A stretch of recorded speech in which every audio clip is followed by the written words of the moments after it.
Hello there everyone and welcome back to another episode of Dragon Mania Legends! So, we did get this dragon a few days ago, but we're finally going to be able to hatch our Gloom Lady dragon, which is the tier 3 reward for the current Chills and Thrills event. And so obviously the Gloom Lady is a little bit ugly, but you know, it's a cute little dragon for us to get, and at the same time I am not going to complain. Beware what lurks in the shadows. This trainer has been frightened out of his wits many times when rounding a corner and coming face to face with the Gloom Lady dragon. It just smirks and glides eerily away. Well, to be honest, that does sound pretty damn creepy, to be honest with you. But let's go place it over here, and then let's take a look at this bad boy. And so here is the little baby Gloom dragon right here. When you touch it, it sounds a lot cuter than it actually is. This is like a drowned bride. Just think about that. This is some dead person that's been reincarnated as a little cute dragon. It even has hair. That is so sad. But anyway, I hope you guys had a good Halloween night. Obviously, today is no longer Halloween. That was last night. There wasn't even like anything that really happened during Halloween, to be honest. Very weird. But I've got a new dragon there. I haven't really been doing that much with the event because I haven't been home for the last 4 days. How about that, right? But obviously I have been doing at least some of the battles for each level, and being able to use that Autumn Dragon for a lot of these is just a joke at this point. Because obviously it does round off the enemy dragon's levels depending on what your highest and like your third highest dragon is, which does make it the fights too hard for our Clay and sometimes our Comet Dragon to do on their own without Dragon Fury. But for the Autumn Dragon, it's just everything pretty much gets one shot. So, you know, some of the fights are easy peasy, but on level 5, the rest of them require earth and fire elements. And that's not going great, to be completely honest with you. But thank goodness these take fire and plant, is all that I have to say. It's just a total nightmare. But, you know, I wish that instead of every single level needing a fire dragon, it could have been something else, because I don't have fire in my main team. That is one of the elements that I just do not have, and I guess I am suffering for it during this event quite a bit. But I was expecting this after the trainer trials and whatever else. It's just a little tad annoying, you know. But this was our first chest for level 5, and they've even got the Poison Dragon here. He was available in that like special set of bundles not too long ago. I think he was a little bit expensive though, but we haven't really seen the Poison Dragon anywhere before, so I wonder when they're going to release him.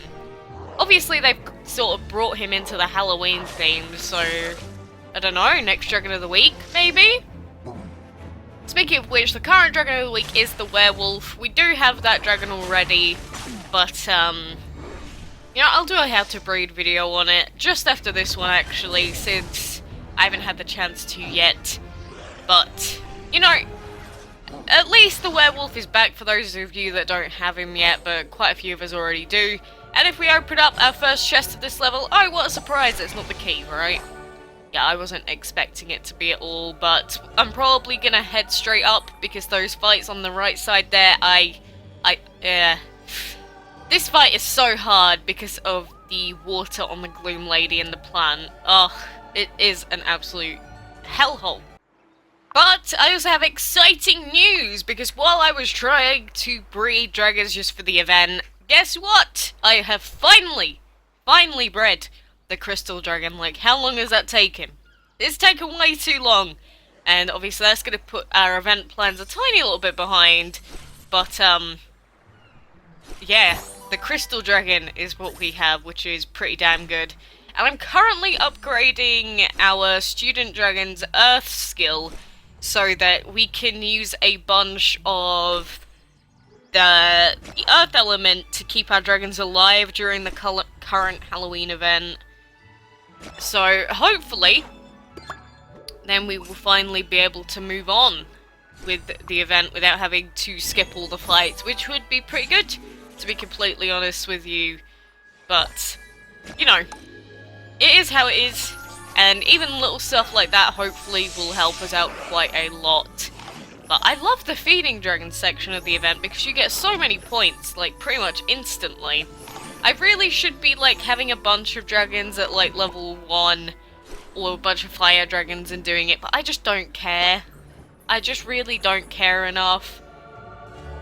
But obviously level 5 and 6 are a pain in the bum to get all the way through. It's cheaper to go the right way, but the path is just way too long.